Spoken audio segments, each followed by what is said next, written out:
Very few feelings are as powerful as nostalgia. It's that distant warmth when you remember something from the past. Whether it's a childhood movie, a favorite toy, an old TV show, or even a long-lost snack from the 90s. Nostalgia was once considered a disorder, believe it or not. But today, it's recognized as a powerful force that can boost our mood and even help against anxiety and depression. It wraps our memories in a comforting glow, making the past feel magically better, even if the reality was that we had dial-up internet and a questionable fashion sense. I love chasing that magical feeling around my old memories. This is the terrible tale of the hopping Hessian. But every now and then, something else creeps in alongside the warm fuzzies, like a shadow in the corner of a cherished memory. The monsters under our childhood beds resurface. Nostalgia isn't always sunshine and rainbows. Sometimes it's cobwebs and chills.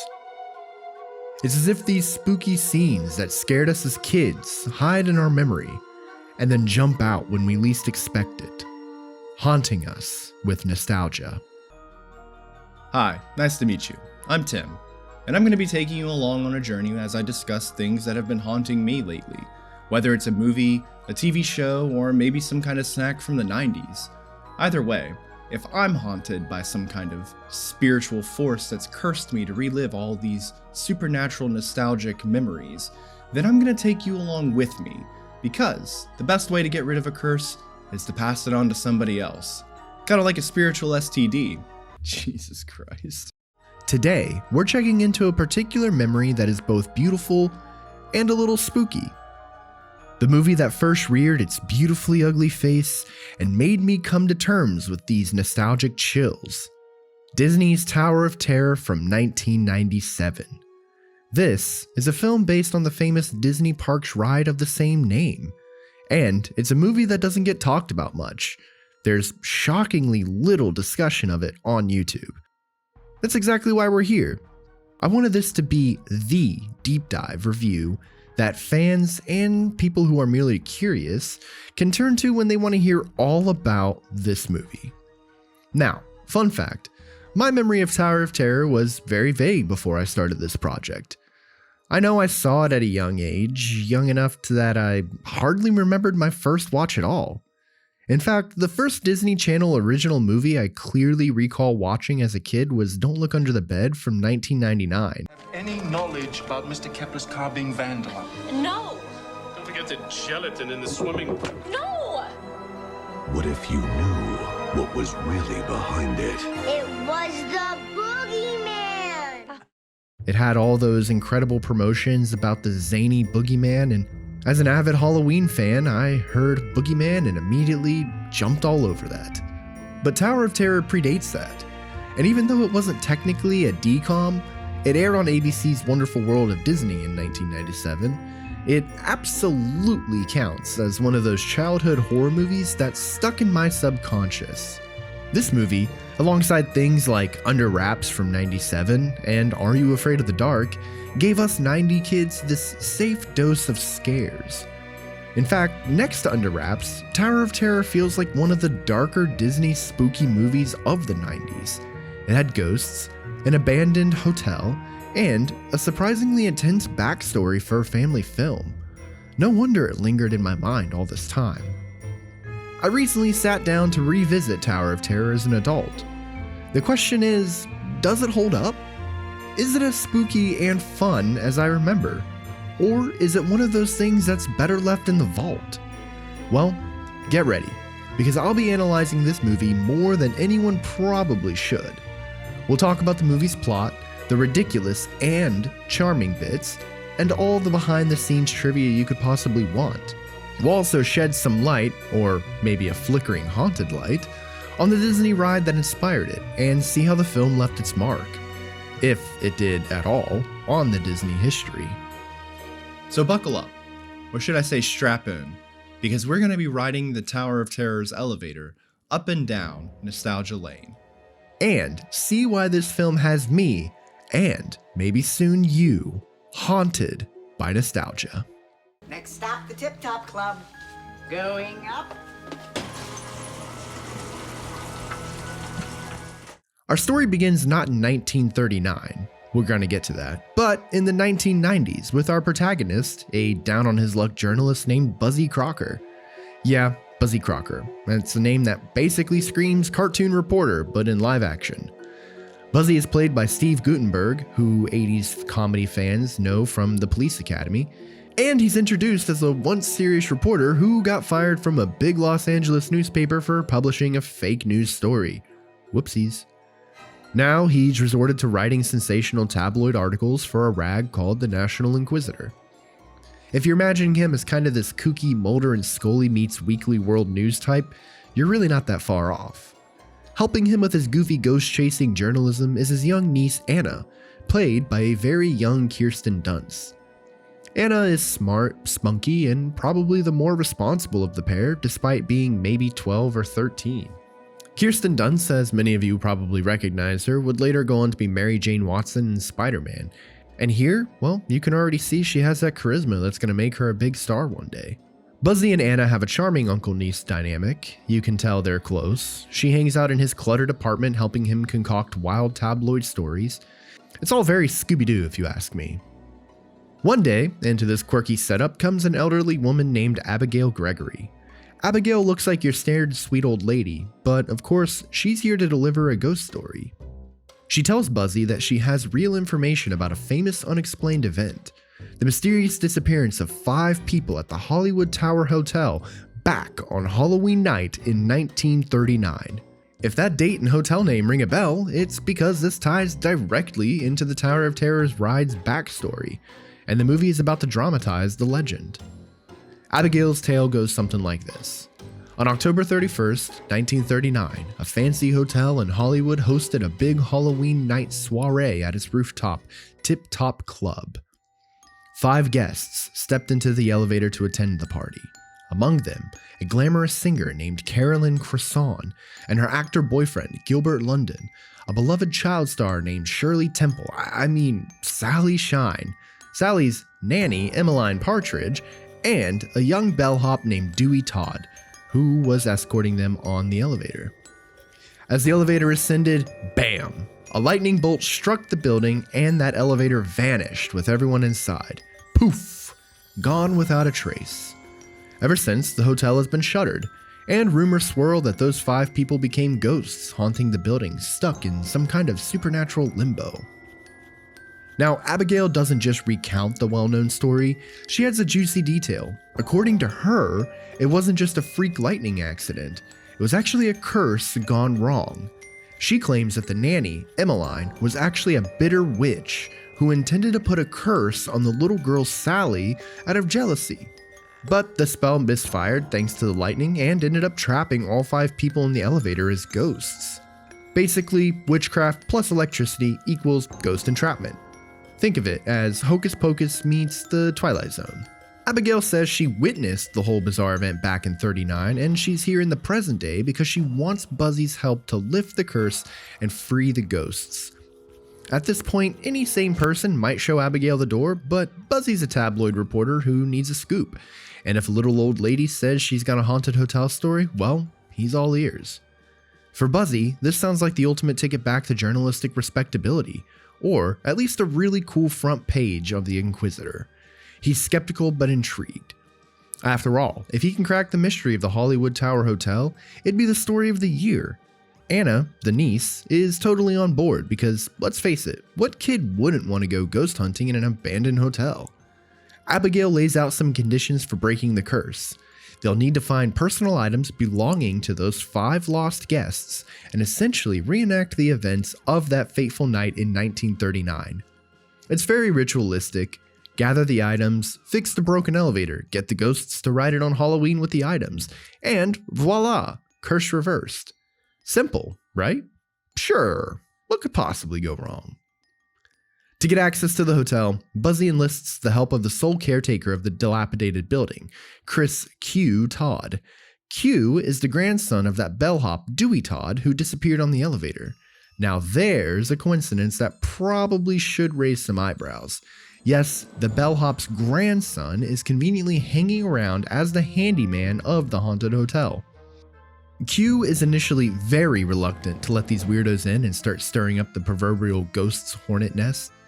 He's been looking after the property and probably knows its creepy reputation better than anyone. But Abigail's story and the prospect of helping his long-lost grandpa's spirit convince him. It also doesn't hurt that if the mystery is solved and the hotel's curse is lifted, Q stands to inherit the hotel and all its vintage Art Deco glory. Imagine inheriting a haunted hotel in prime Hollywood real estate. I mean, that's either a dream come true or a nightmare, or both, I guess. Q ultimately agrees to help Buzzy and Anna perform this makeshift paranormal rescue mission, and off we go. Before we move on, let's just appreciate how delightfully 90s Disney this setup is, though. We have a plucky kid sidekick, a skeptic turned believer adult, a spooky old mansion-like setting, and a clear mission to quote-unquote break the curse by repeating the past. It's a recipe straight out of an episode of Are You Afraid of the Dark? Which actually makes sense because the film's writer and director is DJ McHale, who actually co-created Are You Afraid of the Dark back in the day. The vibes are strong, and for a certain kind of viewer, like me, this is comfort food. Sure, the dialogue can be a little cheesy and the plot requires some serious suspension of disbelief, but that's all part of the charm. With the team assembled, Buzzy, the eager reporter, Anna, the brave kid, Abigail, the mysterious informant, and Q, the cautious ally, it's time to enter the Hollywood Tower Hotel and see some ghosts. Beware of her. Evil does not die. Buzzy and company enter the long-abandoned Hollywood Tower Hotel, and set design deserves a huge shout-out here. It's wonderfully dusty, cobwebby, and frozen in time. If you've ever been on the Disney ride, you'll know exactly the aesthetic. The lobby is covered in decades of dust, eerie 30s music plays, and there are dropped luggage and newspapers lying around as if everyone suddenly vanished, which is basically, actually literally, the story. The film actually shot some scenes on location at the real ride in Orlando, and it shows. The atmosphere is on point. It's the kind of place you'd dare your friends to spend a night in for $100 and no one would make it till dawn. Now, up to this point, Buzzy has been thinking like a tabloid journalist. He even had the bright idea to stage some fake ghost photos to spice up his eventual article. In fact, early on, he hired an actress to dress up as a spectral lady in white named Claire Poulet so he could snap a few phony ghost pics. As an aside, Claire Poulet literally means Claire chicken in French, which Anna gives a shout out. That's chicken in French. Which is maybe an inside joke or something the screenwriters randomly picked to make it sound fancy, I don't know. Buzzy's skepticism and desperation led him to try faking evidence, which tells you his mindset. Career revival first, actual ghost helping second. This doesn't sit well with his conscience, aka Anna, who's in this to truly help the ghosts. It also doesn't sit well with the actress Claire, who thought she was helping for a good cause, and then realizes Buzzy's in mostly for himself.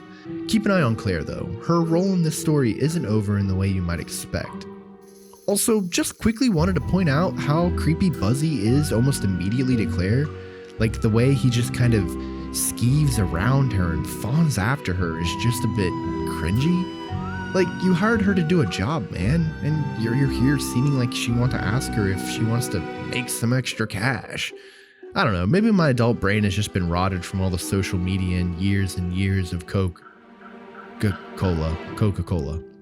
As our crew starts poking around the hotel, the real ghosts begin to make their presence known, and these are not CGI monstrosities. This is a late 90s TV budget spookiness, which means we get some classic practical effects and camera tricks. Honestly, that adds to the nostalgic charm. The ghostly encounters play out almost like a series of pranks at first. The CGI for the ghost looks like it was rendered on a toaster running Windows 95. It's not great, but it's enough to get you through, I guess. There are flickering lights, distant voices, and maybe a brief glimpse of a little girl giggling and running around a corner. Buzzy and Q are appropriately freaked out. Anna, on the other hand, remains oddly fearless and determined to communicate. You kinda gotta love that trope of the pure of heart kid who isn't afraid of ghosts, and this movie leans into that. We get scenes where each of the ghost guests make an appearance, sometimes trying to scare our heroes off the property. For instance, the old bellhop Dewey might show up in the elevator with a creepy grin. It's all relatively tame by horror standards, but imagine being there. an old radio turning on by itself to play a swing song, a child's laughter echoing, an empty elevator coming to life. It's delightfully spooky. Instead of running, Anna does the most Disney protagonist thing ever. She tries to befriend the ghosts and offers to help them. She's like, "Hey, I know you're upset and all, but we're here to free you from this curse." As if some kind of 13-year-old negotiating with spirits is a totally normal thing. And surprisingly, the ghosts pause their haunting and actually listen. Maybe they haven't had anyone kind to talk to in decades, so why not? The first big plot twist arrives with the revelation of one of the ghosts' true identity. Remember that actress Claire Poulet Buzzy hired? Well, at one point, Anna meets a friendly young woman in vintage clothing inside of the hotel who calls herself Carolyn Cresson. And we, along with Anna, realize that Claire was actually the ghost of Carolyn all along, playing along with Buzzy. That's right, the glamorous singer from 1939 who disappeared is very much hanging around as a ghost, and she apparently decided to have a little bit of fun by pretending to be an actress playing a ghost. Like, "Yo dog, heard you like ghosts, so this ghost pretended to be a human, pretended to be a ghost." It's all ghostception up in here. It's a lighthearted twist and kind of sweet because it shows Carolyn's not a vengeful spirit. She actually wants help. She was testing Buzzy's intentions by interacting with him under a fake name. Buzzy is flabbergasted that his quote-unquote fake ghost was actually a real ghost in disguise the whole time. That'll teach him to stage some photos. With Carolyn now revealing herself, the ghosts basically drop the act of trying to scare the humans away. They want to be freed from this limbo after all. Anna then confronts Emmeline Partridge, the nanny, because according to Abigail's story, she was the evil witch who caused all this. Anna's like, "Look, did you really curse all these folks or what?" And Emmeline, who in ghost form is a stern-looking older lady, is absolutely shocked at the accusation, and she vehemently denies it. In fact, all of the ghosts start murmuring that Emmeline was innocent. Seems they've had 60 years in an elevator to clear up any misunderstandings, and none of them believe Emmeline intentionally harmed them. This is clue number one that Abigail's version of events might not be the whole truth. While all of this paranormal bonding is happening, there's another character who's been busy. Buzzy's ex-girlfriend Jill, the editor at the newspaper that fired him. Jill initially dismissed Buzzy's talk of a ghostly scoop, but she's a good journalist and starts researching Abigail's background. And oh boy, does she find some tea. Jill discovers that Abigail wasn't just a random bystander in 1939, she was actually Sally Shine's older sister. Say that 3 times fast. Not only that, but Abigail was deeply jealous of her little sister's fame and fortune. Imagine being overshadowed by your kid sister who's essentially a Hollywood starlet. That envy apparently festered into something dark. To top it off, Jill finds out Abigail has been in a sanitarium for years, suggesting she had mental health issues following whatever happened, and she's only let out on day-release programs. In other words, Abigail might not be the innocent old lady she pretended to be. In fact, it's looking more and more like Abigail is the true culprit behind the curse. Nobody saw that coming. Yeah, so now that we finally have the twist that Abigail is actually the villain, the movie decides to really ham-fist it and give us this ridiculous scene of her just at the gates of the hotel just screeching like a banshee. It's actually really funny, and the first time I watched it, it was kind of jarring. I wasn't expecting that from her character. But hey, it gave me a little bit of a laugh, and that just kind of fits in with that 90s cheesiness that goes along with these kind of movies. Really, I think that's where a lot of their charm is as well. We, the audience, started realizing the real story. Jealous Abigail probably tried to magically hex her sister Sally using some kind of dark spell, and that's what caused the bizarre incident. Emmeline, the nanny, was likely falsely blamed or set up. This is quite the reversal. The sweet old lady who came to Buzzy for help is actually the one who caused 5 people to be trapped as ghosts for decades. It's a classic twist. The seemingly harmless helper was the villain all along. Back at the hotel, oblivious to this revelation, Buzzy and the gang are actually making progress on the curse-lifting ritual. They've scrounged up the personal belongings of the ghosts as required, things like Sally's lock of her hair, the nanny's handkerchief, Dewey's spare bellhop cap, Gilbert's old spectacles, and Caroline's beloved locket. They've also repaired the elevator car so it can run again. All the ingredients for the curse are being gathered, but maybe not to break it, rather to complete it. Sure enough, just as Buzzy and the others are about to carry out the ritual, Jill races the news about Abigail. Buzzy pieces it together. Finding those personal items and fixing the elevator wasn't to break the curse, it was enabling Abigail to finish what she had started back in 1939. By doing exactly as she instructed, they have essentially given the villain everything she needs on a silver platter. You can almost hear Admiral Akbar from Star Wars shouting, "It's a trap!" Oh, that's still terrible. Our heroes confront Abigail and she drops the innocent facade completely. In a climactic moment, we see Abigail for who she truly is. A bitter older woman who admits through tears that, yes, she orchestrated the curse out of jealousy. Imagine being so envious of your adorable kid sister that you dabble in the dark arts. Like, yikes. Some Harry Potter level twists here. It's a bit convoluted, but hey, magic rituals in Disney movies usually are. The bottom line, Abigail caused it all, and now she's trying to selfishly resolve it, possibly at the cost of those ghosts ever moving on peacefully. Anna, Buzzy, Q, and Jill arrive too late to stop the final sequence from starting. The 5 ghostly hotel guests, thinking this is their shot at freedom, have already entered the now repaired elevator on the 11th floor.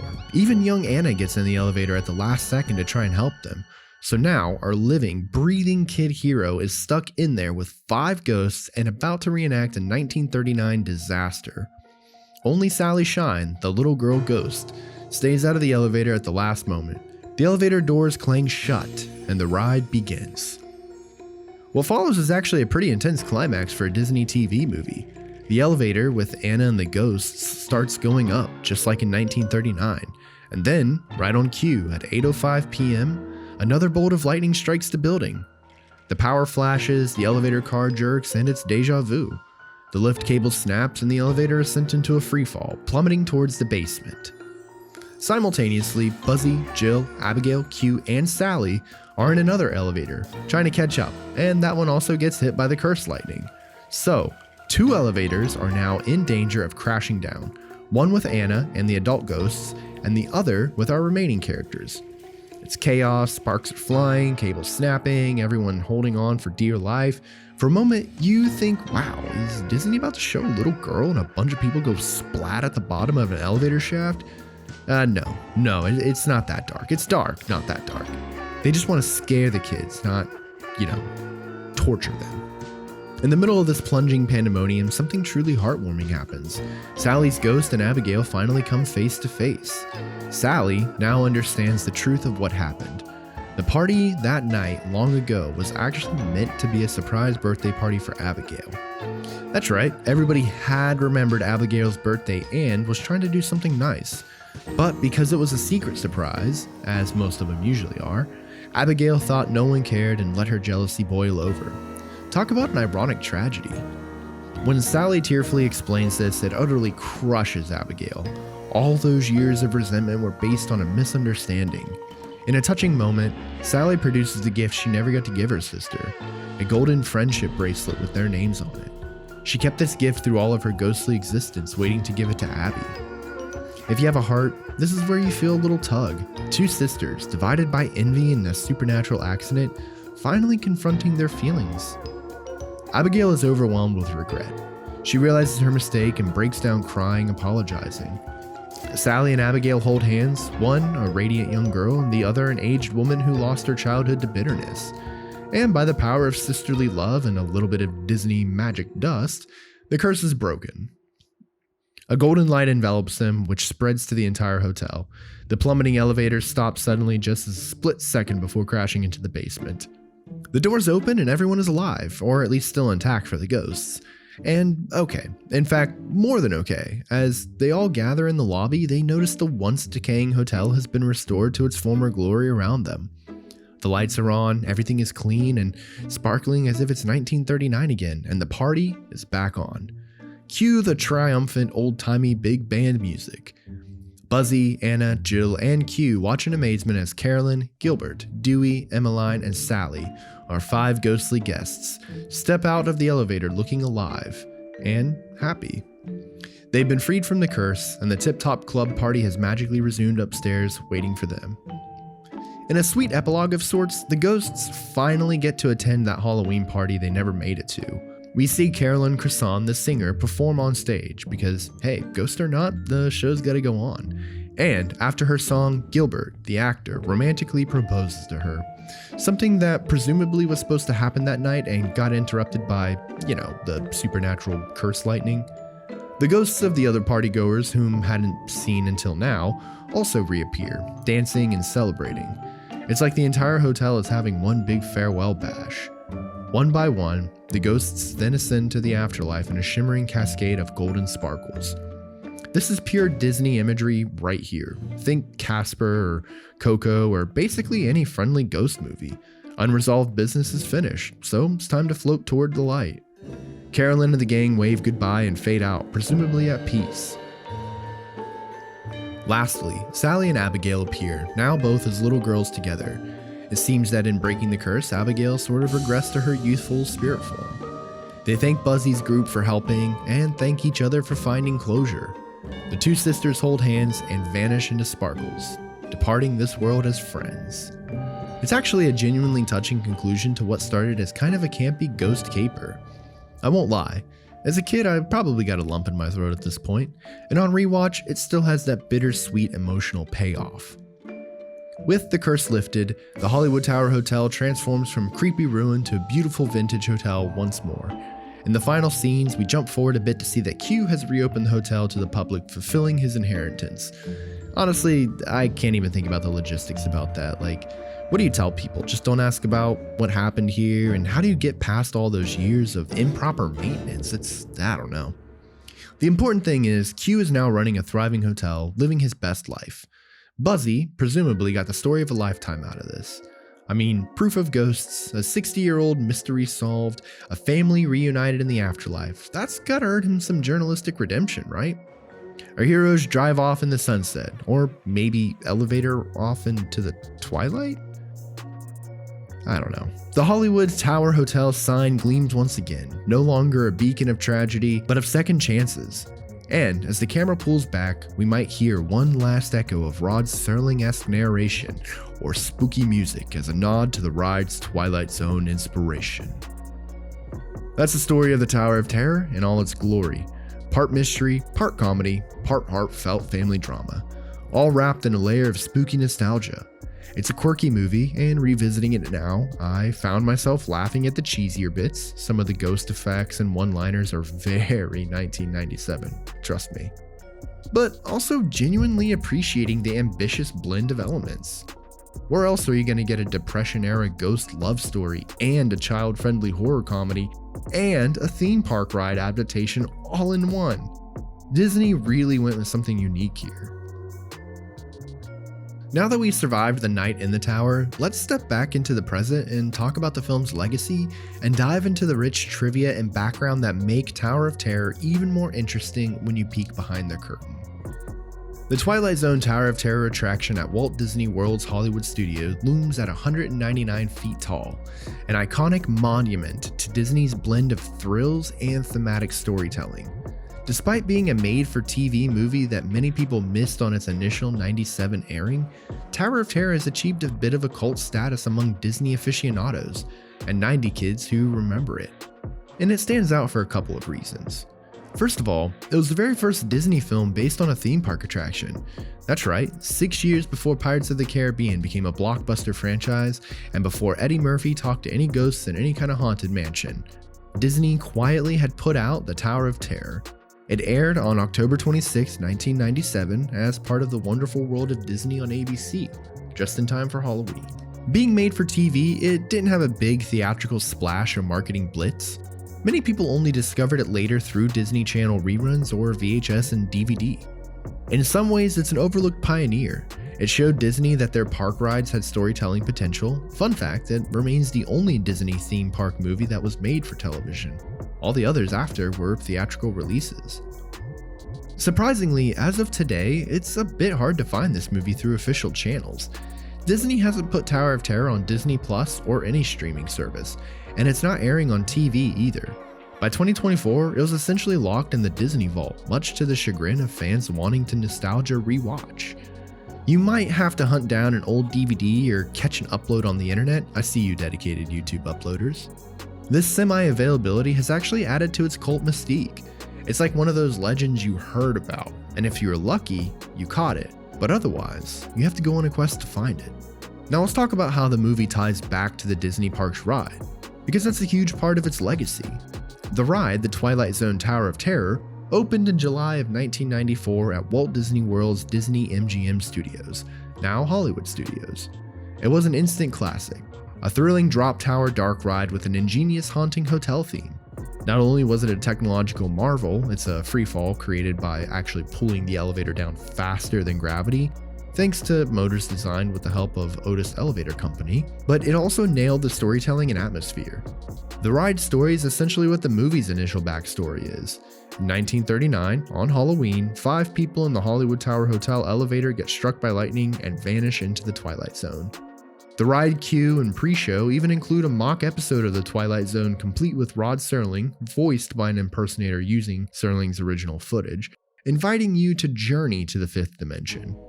Disney leaned into that mid-century paranormal vibe hard, and it paid off. To this day, Tower of Terror is considered one of the best themed attractions Disney has ever built. By 1997, someone at Disney, hello Michael Eisner era creativity, thought a film adaptation would be cool. They brought on DJ McHale to write and direct because of his experience with youth horror. That Are You Afraid of the Dark crud definitely helped. Interestingly, McHale wrote the script without the Twilight Zone license involved.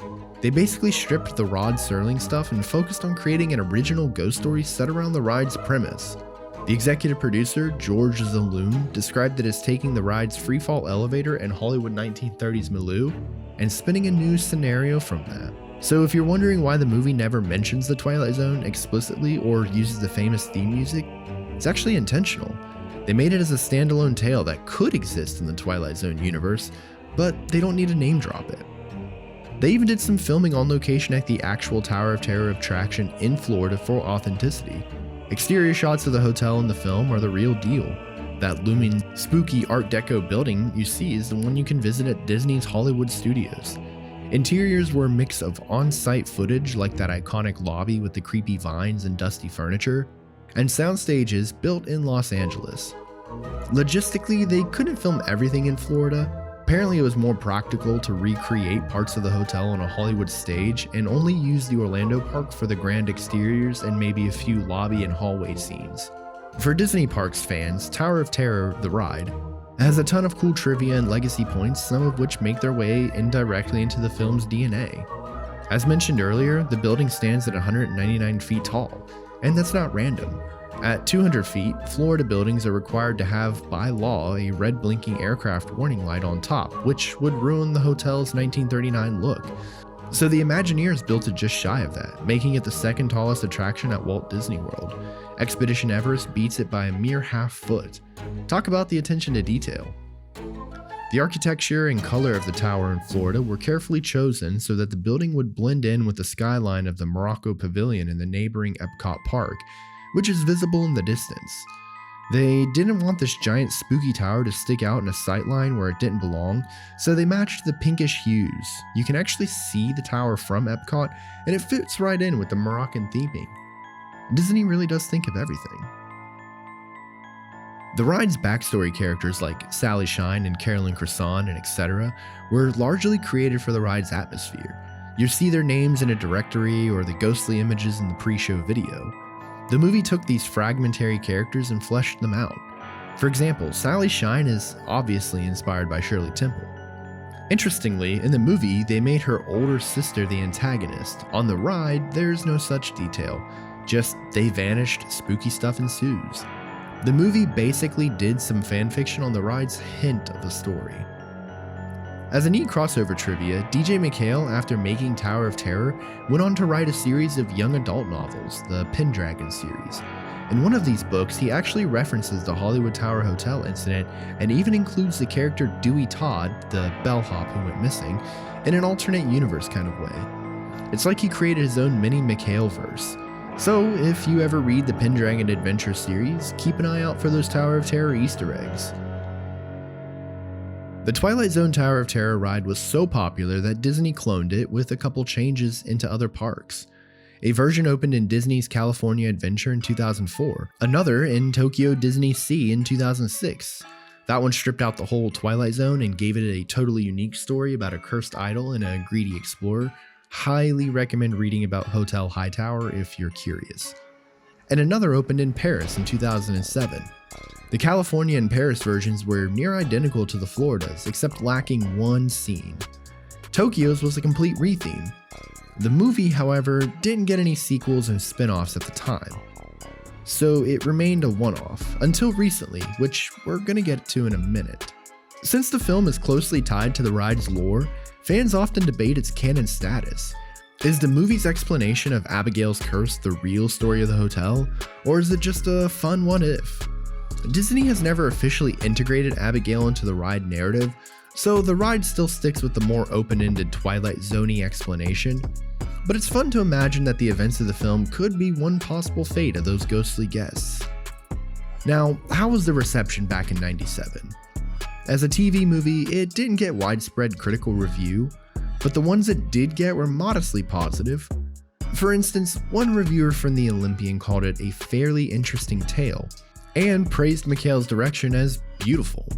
It's not likely to win any awards, though Kirsten Dunst did snag a Young Artist Award nomination. The acting is charming for what it is. You have seasoned actors like Steve Guttenberg hamming it up, a young future star in Dunst, and even some veteran character actors like Amesy Strickland as Abigail. She brings the right amount of gravitas and craziness to the Abigail character. The film's tone is a bit of a juggling act. It wanted to be spooky for kids, but not too scary, funny, but not a parody, heartfelt, but not sappy. Depending on your age when you watch it, you'll experience it differently. Kids might find it eerie, the ghost makeup in 1930s settings can be delightfully creepy, while adults might chuckle at the dated effects and some of the corny lines. But if you're in the right mindset, say on a Halloween season evening, looking for something light, it delivers a uniquely nostalgic kick. In terms of legacy, one could argue Tower of Terror paved the way for later projects. Disney saw that mining their park IP for movies was viable. 6 years later, Pirates of the Caribbean: The Curse of the Black Pearl took the idea and ran with it to massive success, proving you could make a legitimately great film out of a theme park ride. That overshadowed poor Tower of Terror a bit. By comparison, Tower looks like a quaint first attempt. But the concept started there. Disney continued. They had Haunted Mansion, Country Bears, and Tomorrowland, and Jungle Cruise. In fan communities, Tower of Terror is often brought up as a trivia question. Like, hey, did you know the first ride-based Disney movie was actually a '97 TV film starring Steve Guttenberg and Kirsten Dunst? Many people go, huh, really? That existed? And then they might seek it out or they completely forgot. Which brings us to an exciting piece of recent news. Tower of Terror might rise again, and this time on the big screen. In the past couple of years, Disney has been developing a new Tower of Terror movie, a theatrical reboot of the concept. In 2021, it was announced that none other than Scarlett Johansson is producing it, and likely starring, with script by Josh Cooley, who was Toy Story 4's writer, as well as Taika Waititi in talks to direct. This is a major Hollywood treatment, suggesting it'll be a completely different take, probably not a remake of the '97 plot, but a new story inspired by the ride. Perhaps leaning back into Twilight Zone territory, especially if Taika's quirky style is involved. Johansson's involvement came right after she settled some disputes with Disney, and this project was touted as a way forward. As of the latest updates, it's still in development with no set release date, so the Hollywood Tower Hotel may yet get another moment in the spotlight. If that happens, you can bet the '97 original will get a fresh wave of attention from curious viewers and nostalgic fans saying, huh, I remember the first one. Now, before concluding, let's share a few fun trivia nuggets about the Tower of Terror, the film, and the ride, that any fan or first-time viewer might appreciate. In a case of life imitating art, the real-life Florida Tower of Terror was actually struck by lightning for real multiple times. In one notable instant, it was caught on video. Don't worry though, the ride is designed with lightning protection. It is a lightning-themed ride after all. But how poetic is that the lightning-themed haunted hotel gets zapped by actual lightning? It's almost like the ghosts were saying hi. Disney loves hiding secrets. The Tower of Terror ride has a few hidden Mickey shapes in its decor. The movie paid homage to Disney's history too. In Buzzy's apartment, you might spot some Disney memorabilia or perhaps a nod to other attractions. When it aired, one of the film's big draws was its stars. Steve Guttenberg was a well-known name for adult viewers, and Kirsten Dunst was a rising star. She'd go on to do Small Soldiers the next year, and The Virgin Suicides, and then finally Spider-Man. So in a weird way, this little ghost movie is a crossover of eras. An 80s comedy icon, a 2000s superstar, both meeting in the 90s for a Disney project. For the promotions in 1997, Disney actually gave this film some theme park related hype. Kirsten Dunst visited Walt Disney World around the release, and she actually did an autograph signing of the Tower of Terror novel, yes, there was a junior novel of the movie, in front of the actual ride, and she even left her handprints at the park. It shows Disney had at least some confidence in the film to use it as a promotional event tie-in at the parks. That handprint is probably still somewhere in Disney's Hollywood studios too. Tower of Terror sits in a unique genre niche. It's a family-friendly horror movie. Those aren't very common, but Disney in the 90s experimented with them. You can also see Hocus Pocus, Don't Look Under the Bed, and Under Wraps. It's tricky to balance genuine spooky atmosphere with kid-appropriate content, but Tower manages some creepy imagery, the ghost looks relatively ghastly initially, and the hotel itself is nightmare fuel in a good way. But it never goes into full nightmare territory. No fatalities, or there's nothing graphic. Even the quote-unquote death in the story is reversed into a happy ending. This makes it a great intro to horror for young viewers, and for the older folks, the nostalgia factor of that distinctly 90s Disney cheese. Alright, well I think we've covered just about every piece of trivia and context one could want. From the origins of the movie to its connections with the iconic ride, the behind-the-scenes facts like Otis elevators being involved or the reason for the building's height, to future developments with Scarlett Johansson's project. It's safe to say that for a movie that doesn't get a lot of mainstream attention, Tower of Terror has a lot going on once you shine a little ghostly flashlight on it. So, revisiting Tower of Terror, I found myself pleasantly surprised. It's not the greatest movie I've ever seen, in fact it's probably a solid 3 out of 5, and that's being pretty generous. However, the feeling of nostalgia that goes along with that movie, I don't know. Something about it sticks with me. Is it a movie that I would recommend to my friends? Probably not. But is it a movie that I would tie up all my friends and make them sit on the couch and watch with me every Halloween? Absolutely. And you better believe I'll be laughing like a little feral child while they're all stuck watching this movie. Like I said, if I'm cursed, I have to share it with others. What's great about this movie too is that it does feel like a love letter to the Twilight Zone, all wrapped up in this neat little dilapidated hotel bow. Watching it now, I was transported back to that time in my childhood when the idea of an old hotel full of ghosts was the coolest mix of scary and exciting. It reminded me why I fell in love with spooky stories to begin with. There's a particular flavor of 90s horror for kids that Tower of Terror captures perfectly. It's spooky but safe, funny but sincere, cheap in parts but ambitious in others. If you have any fond memories of things like Goosebumps or Are You Afraid of the Dark, this movie hits those same notes, with a dash of Disney magic. From a critical standpoint, I appreciate that the movie tried to do more than just be an extended commercial for the ride. It introduced original characters, gave them arcs, and even delivered an emotional resolution that, for me at least, had some genuine poignancy.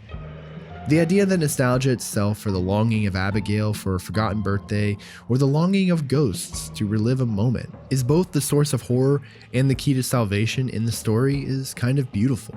We started our journey talking about how powerful nostalgia is, and by the end, it was nostalgia, remembering the past correctly, cherishing those we love, that literally broke a curse. There's a little life lesson in there. Sometimes we just need to confront our past, understand it fully, warts and all, and make peace with it to move forward. Deep stuff for a ride-based flick. I really hope you enjoyed this video, and in the future, you'll get to see a little bit of the nostalgia that's been haunting me. So, stay spooky, cherish those memories, and remember, in the Tower of Terror, it's not the fall that gets you, it's the nostalgia.